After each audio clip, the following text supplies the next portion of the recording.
And today we welcome Reverend Terry Shea. Reverend Terry is a spiritual leader whose endless curiosity and penetrating insights help us to better appreciate the easily missed nuances of the spiritual path. Please join me in giving a warm, warm welcome to Reverend Terry Shea.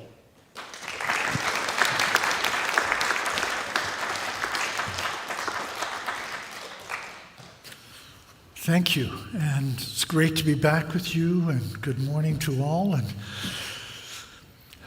it's a little bit different. It's getting darker in here, so the lights are getting brighter, so I can't quite see you as well as I normally can.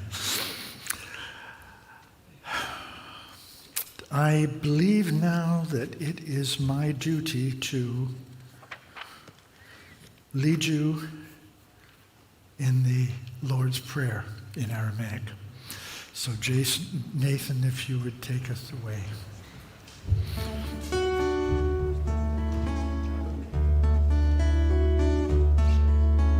Holy Spirit, creator and life of all, you create a space inside us and fill it with your presence. Our oneness now prevails.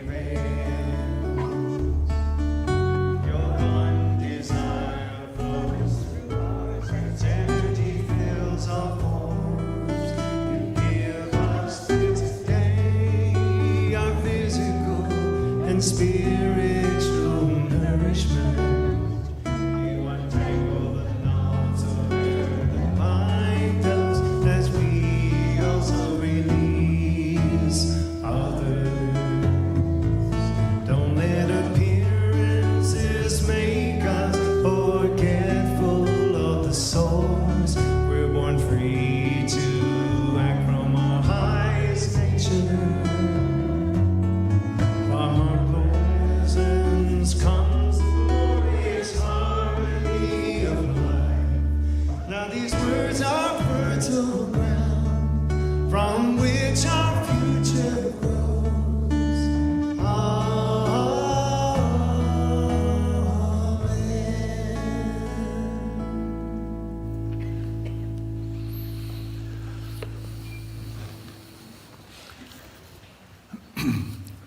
In my introduction this week to what I would be speaking about today, I made reference to a book that I have been working with over the last few weeks.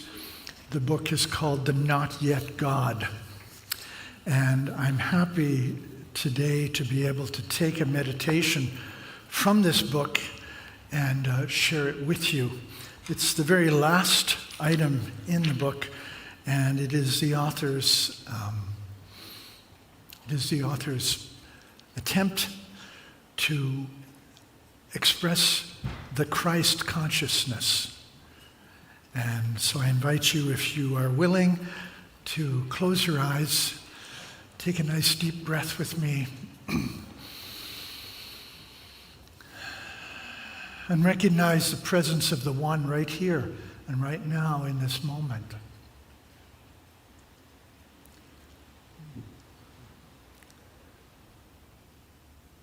I am looking at a tree, but I see such astounding beauty and graciousness that the tree must be you, God. I look at the wild weeds playing across the fields, and their wild, joyful freedom speaks to me of you, God.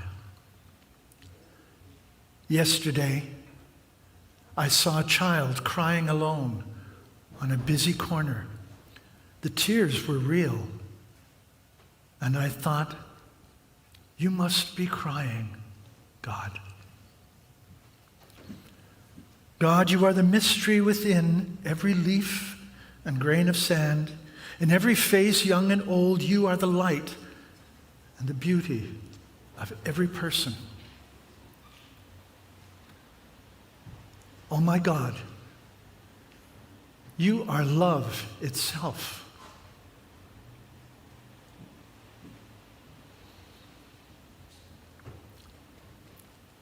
will we ever learn our true meaning, our true identity?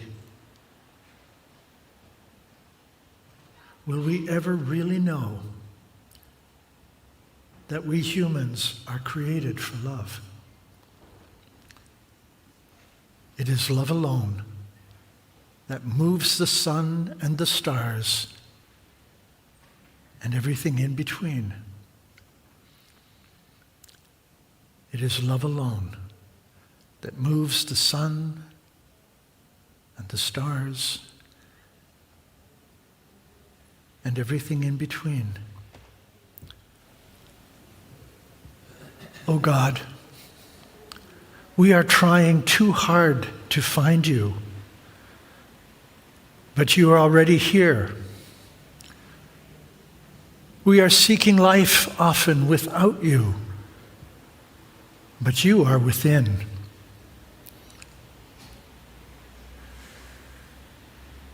Sometimes my head is in the sand, my eyes blinded by darkness, my mind disoriented in a desperate search for meaning.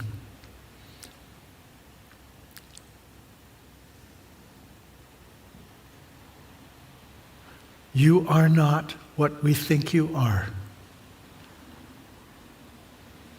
Oh God, you are not what we think you are. You are mystery.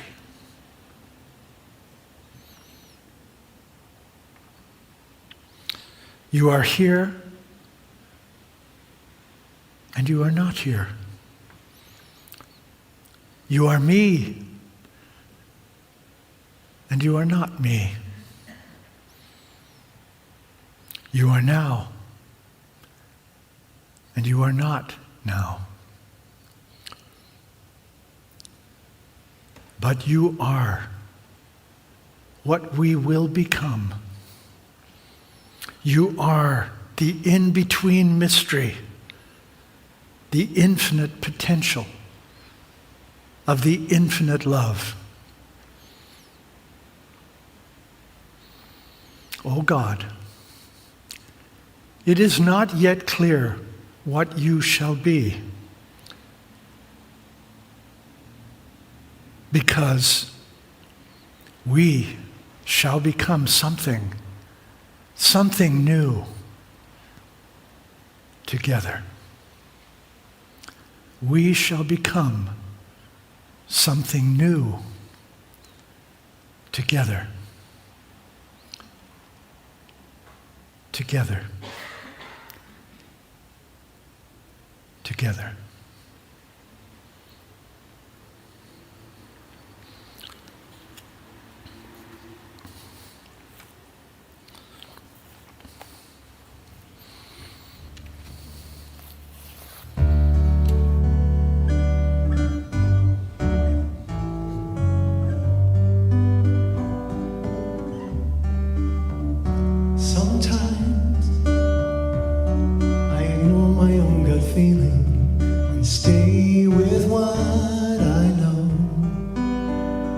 Other times, I'm aware of all that's happening.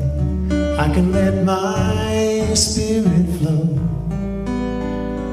And each time I wonder what time's supposed to bring.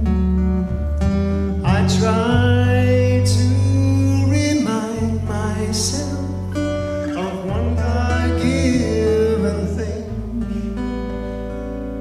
that it is all as it was meant to be, as it was meant by God to be.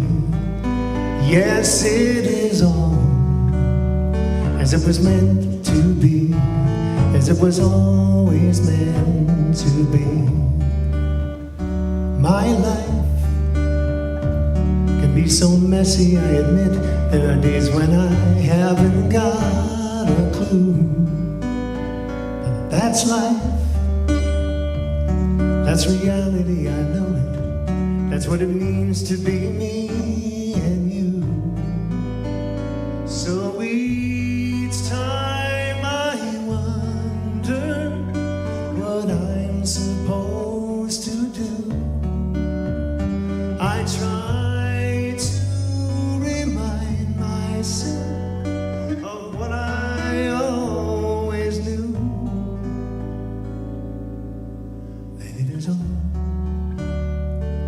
was meant to be, as it was meant by God to be. Yes, it is all as it was meant to be, as it was always meant to be. So no regrets, no looking back, no wondering whether there's a plan. No regrets, no questioning who we are. We all do the best we can.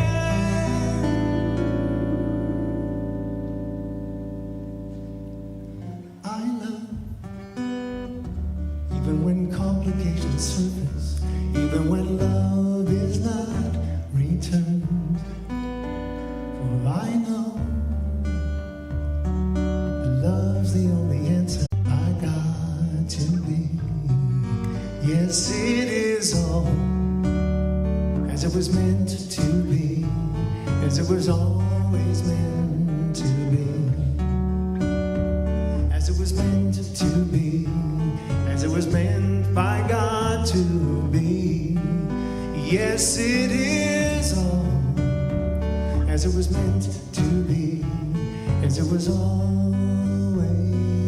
meant to be.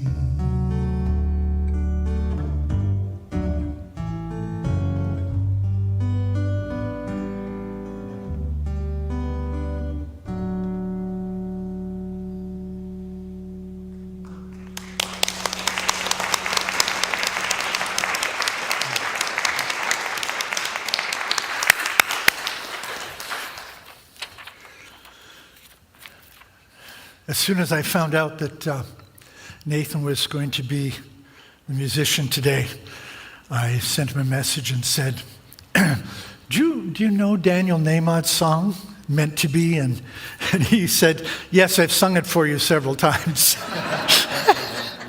And I said, would you mind doing it again? And he said, I'd be happy to. And when we're talking about what is coming, certainly what is coming is Christmas. But the whole idea of Advent, and the word Advent itself from the Latin word adventus, it is that which is to come. And so Advent really, in its 4 weeks preparation, is not only about Advent calendars and however many days of chocolates and single malt whiskeys and so on that you can get into an Advent calendar. But really what it's about is each Sunday represents 1,000 years of waiting. And so it comes out to 4,000 years of the Hebrew people waiting for the advent of the Messiah. And so it's a really great place to begin today talking about what's coming. But I want to begin with a story that's related to the song that Nathan sang. In 1998, when I went to California in my first church in Nevada City, I was quickly connected to hospice there, and I began my hospice training to be a hospice chaplain.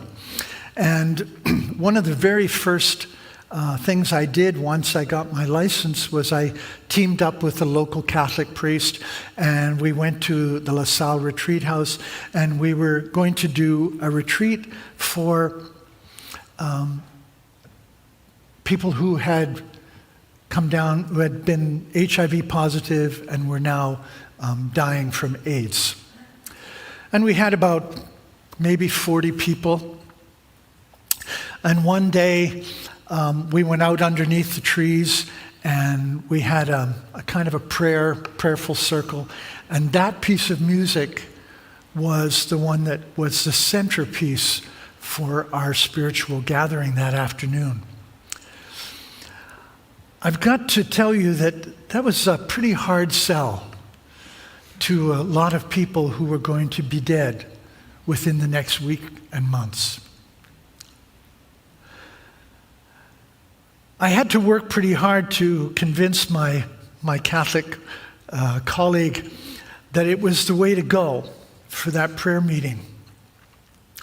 These people were in no doubt as to what was to come. But they were struggling with what had got them to where they were. They, for some reason, I guess, had made peace with the fact that they were going in that direction. But the struggle was with what had got them there. And a lot of issues of guilt and shame and having to own that place of incredible challenge that they were now in. And one of the things that I was able to do with them in that day, along with that song, was to introduce them to the immanence of God. And they were, just per force of the time that they were involved, they were in, and the experience they were in the midst of, they were really immanent with God. That is to say, God was like real close, real intimate. And what I was able to, I have no problem with the idea of co-creating the learning experience that I'm now ready for. Many times in counseling, I've said to people who were thinking about their relationship, I've said, let me share this with you. It's from Hugh Prather. And he says, I believe that there is something in us that knows the entire direction of our relationship from the moment that we engage with it. And we choose to engage because we know that it is the gentlest possible way the universe can find to teach us the lesson we are now ready to learn. Now, I don't know about you, but I have a history with a few relationships, and I often think to myself, man, if this was the gentlest way, I don't want to see the rough way.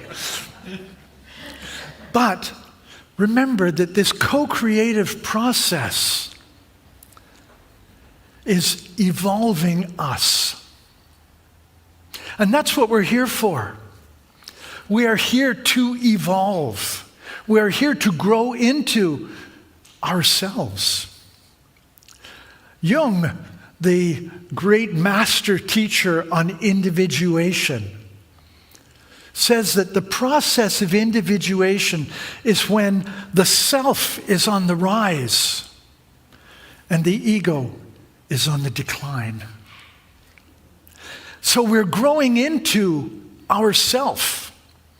And now here's the interesting idea. Ilia Delio, the not yet God, takes the teachings of Jung and of Teilhard de Chardin, the famous Jesuit theologian and biologist, and says, if we are in the process of becoming, and we are expressions of God, does that not also follow that God is in the process of becoming as well? That God, just like I am a not yet person, fully realized person, then God is a not yet God. Thomas Merton, one of my great teachers, said, the single largest cause of atheism is stupid theism. Delio is a little bit gentler. She says the single largest cause of atheism is exhausted theism. What she means by that is that the idea of God that we have lived with in the axial religions of Islam, Christianity, and Judaism in the West, that idea of God has run out of gas. It no longer inspires us. That what we need is a God that is an inspiration to our evolution. And it is a belief in our evolution and the evolution of this thing we call life on this planet that we must believe in, that we must embrace. We're in the state of crisis and chaos. All you have to do is look at the news. And yet something is coming. But it's not coming to us. There's nobody out there who's coming in to save us. It is coming through us. It is coming through who we are and what we feel and know that we are called to be. A number of years ago, I shared with my congregation that it had been since the time I was 10 years old, my ambition to be a saint. Yeah, they laughed too. And they even said, "So how's that working for you?" And I said, "I don't know how it's working for me, but I'm working it. I'm working it." Our rise, our uplift in consciousness that we are called to has got to take us away from the transactional God of our past. You know, the one who rewards and punishes, the God of history. One of my favorite quotes is the one that says, "God created us in His image and likeness, and we have been returning the favor ever since." When I first heard that, I thought of it from the perspective of, oh yeah, we're creating a God that looks like us. And then I began to reflect on the Old Testament and what a nasty old guy he was and what a bad-tempered and, well, kind of murderous character he was. But what if the writers of the Old Testament were in fact creating a God in their image? They were pretty nasty, wild, rapacious, murderous group. Were they not just describing to God who they were? In other words, were they not creating a God in their own image? And are we not still doing the same? And is the emptiness that we experience in our lives, and the frustration and the fear,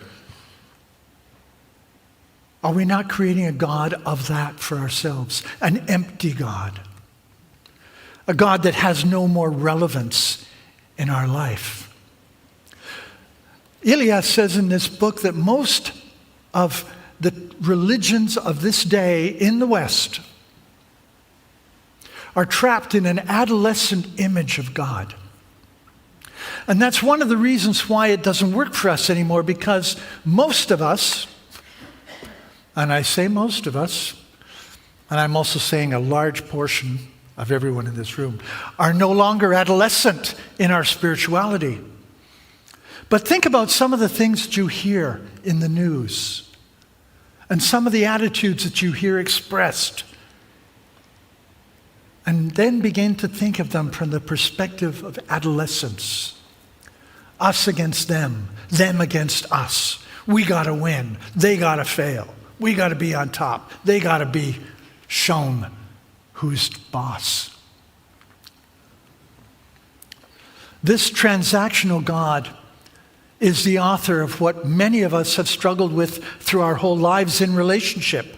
Transactional love. Transactional relationship. I'll love you if you love me. Who loves more, you or me? I love you more. No, I love you more. I once had a partner who used to say, I'd say I love you, and he'd say I love you more.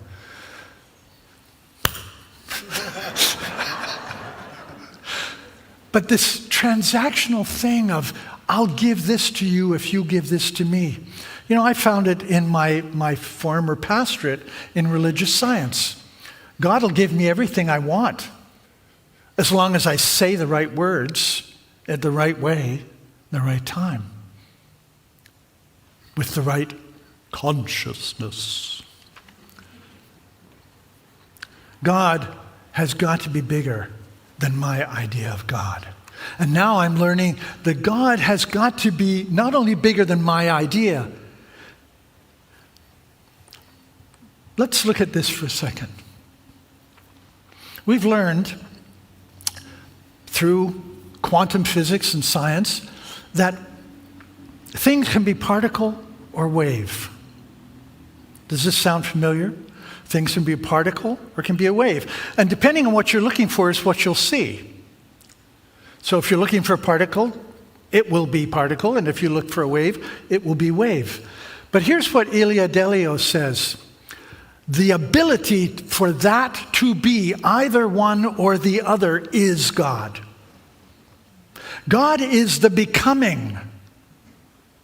It is the pathway into. It is not the one or the other, but it is really our evolutionary push to be who and what we want to be. Our concept of God must evolve and does evolve to meet our present reality. I want to share this with you.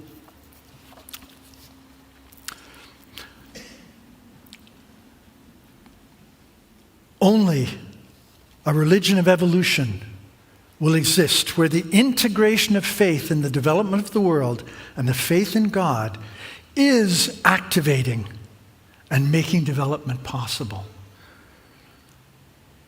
The integration of faith in the development of the world. Isn't that a challenge for today?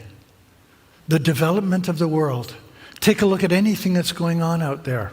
The biggest wars, massacres, and the smallest, just people who don't treat each other very well. Look at all of that and continue to have faith in the development of the world. That is not an easy task. If our faith is in the development of the world, it will be challenged.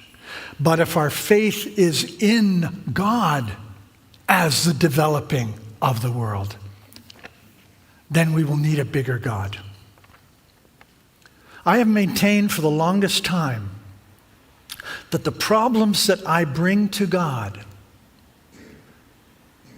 are of my making, and they are beneath the interest of God.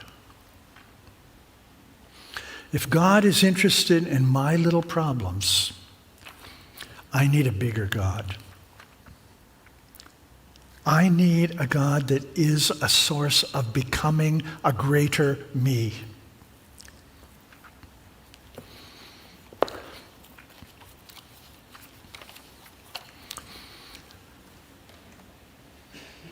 Self-awareness.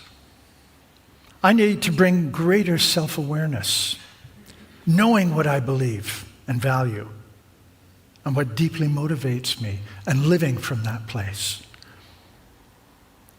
I need to be led by vision and value, acting from principles, deep beliefs, and living those. I need to have compassion, feeling with, and having deep empathy with others.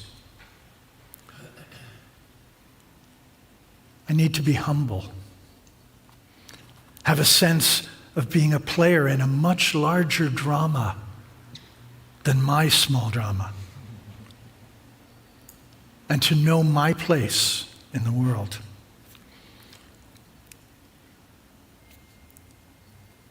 I need to have a new view of adversity,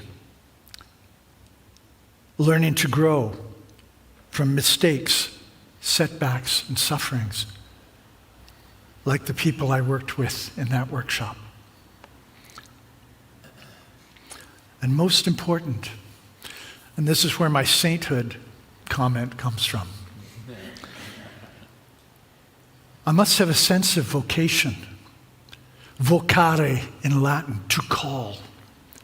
I need to know that I am called to something. I need to be listening to the inner call to serve, to know that I And every person has a special role in the formation of the world.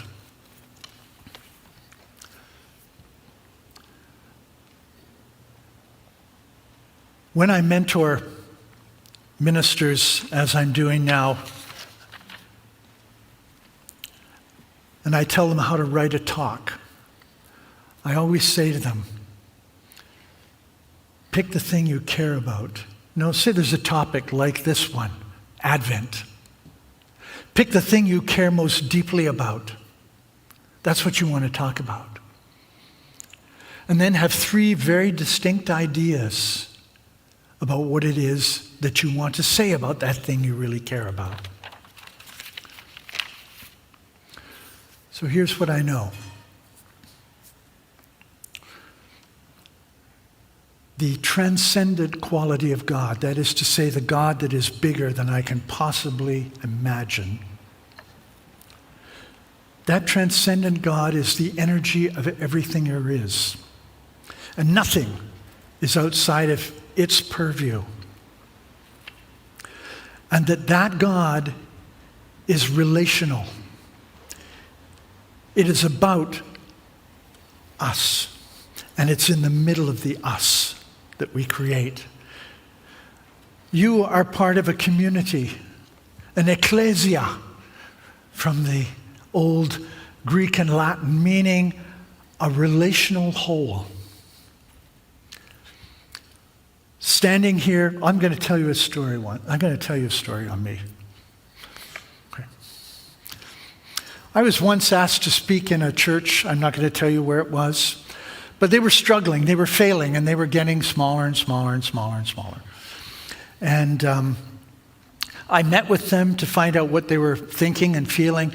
And their biggest concern is, we've got to hold on to this building. We can't let go of this building. This is our home. And I listened very politely, and then before doing the lecture on Sunday, I said to the ushers, when I'm finished my talk, I want you to go to the entrance and open up the doors. And they said, why do you want to do that? I said, you'll find out when it happens. So I delivered my talk and everything, and as I finished, I walked down the center aisle, and I invited everybody in the congregation to follow me. And at that point, they had shrunk so small that everybody in the congregation would fit in the vestibule. And so here we were, all standing in the vestibule, everybody, and I asked the ushers to open the doors, and then I said to them, when you care as much about what's going on out there as you do about what's going on in here, you will fill this place. Well, I wasn't invited back. And they did lose their building. The ecclesia that I'm talking about, the spiritual community that you are a part of, you are integral to it in this space, but you are no less integral to it out there. The world needs you. It needs your consciousness. It needs your belief in God. It needs the idea that God is a big idea that is getting bigger and bigger and all the time, and you have got some sense of it.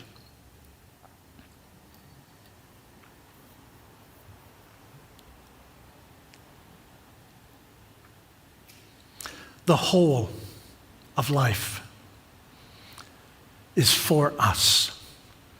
And when I say for us, I mean all of us. And we are empowered to, and we are called to, upbuild the people of God.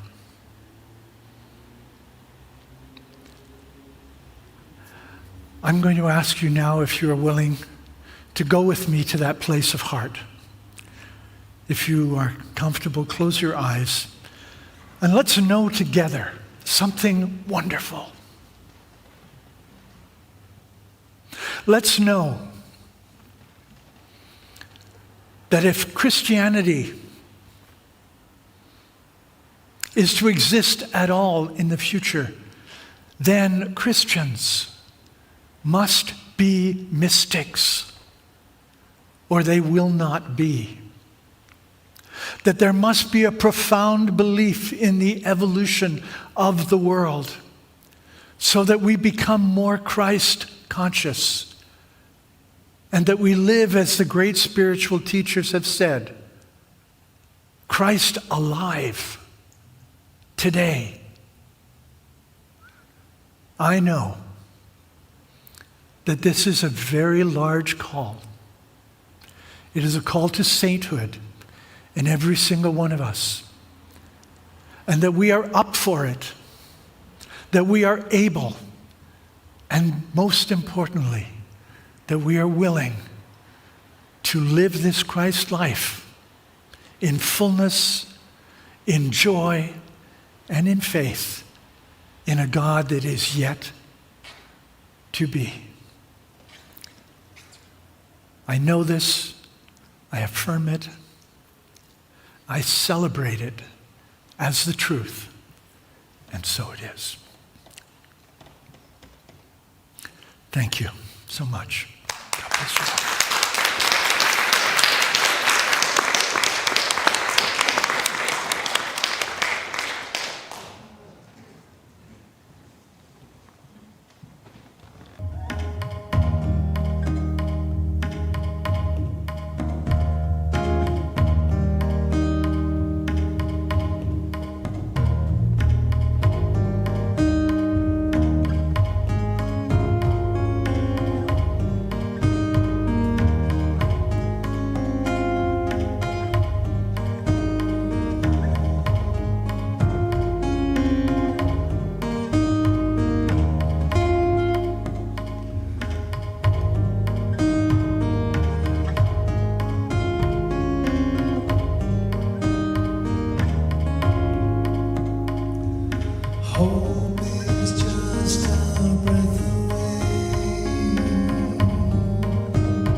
Thank you, Terry, so much for that profound message.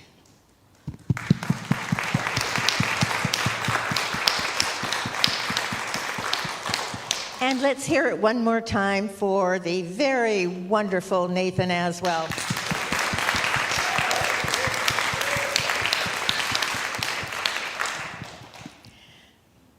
We now come to the time in our gathering where we give thanks to God, the universe, source energy, or whatever words you use, for the many blessings in our lives. In giving, we express gratitude for our health, for the loving people in our lives, and thanks for the many blessings we enjoy every day. May these blessings be enjoyed by all people everywhere. Now let's say our affirming statement together. Divine love flowing through me blesses and multiplies all that I am, all that I give, and all that I receive. And if you're here in person, please drop off your donation with the ushers as you exit the sanctuary. And to donate online, simply click on the donate link in your chat window, which will allow you to give via all major credit cards.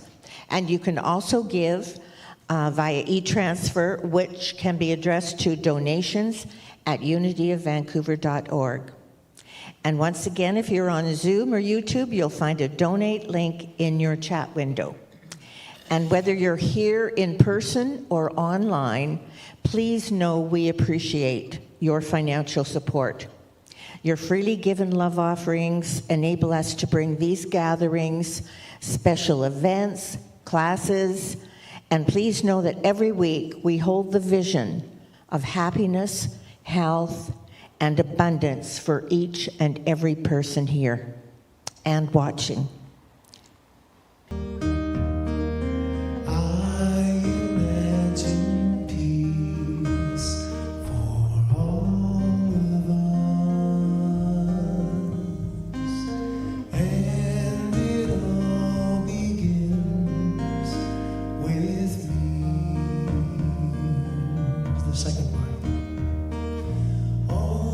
Shanti, Shanti, Shanti.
Thank you. And coming up on Wednesday, December 13th, we'll have a delightful evening of Christmas caroling with Tom Arnson, and it'll be downstairs, and we encourage you to bring snacks if you so desire, and it'll be from 7:30 to 9.